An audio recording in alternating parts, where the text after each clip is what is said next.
আপনি চুপ থাকেন বলেই সবাই ভাবে আপনি দুর্বল। কিন্তু তারা বোঝে না আপনি চুপ আছেন কারণ আপনি বোঝেন সব কথার জবাব শব্দ দিয়ে হয় না। কিছু জবাব সময় দেয়।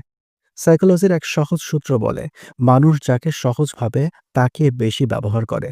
আর আপনি চুপ থাকেন বলেই সবাই ভাবছে আপনার কোনো জবাব নেই, সাহস নেই, শক্তি নেই।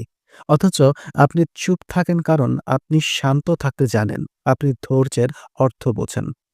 তবে একটা কথা মনে রাখবেন, চুপ থাকাটা তখনই শক্তি যখন আপনি বুঝেন কোথায় কথা বলা দরকার। যদি আপনি সব অন্যায় চুপচাপ সহ্য করেন তাহলে সেটা আর সম্মানজনক নীরবতা না, সেটা হয়ে যায় আত্মসম্মান বিসর্জন। তাই যেটা অন্যায় সেটা সামনে গিয়ে বলুন, শান্তভাবে, যুক্তির সাথে। কথা বলার ধরনেই বোঝা যায় আপনি কেমন মানুষ। আপনি চুপ থাকেন মানে এই না যে আপনি কিছু জানেন না, বরং আপনি হয়তো অনেক বেশি জানেন, শুধু সময় আসেনি বলার। আপনি নিজেকে কখনো দুর্বল ভাববেন না। শুধু এই কারণে যে আপনি কম কথা বলেন।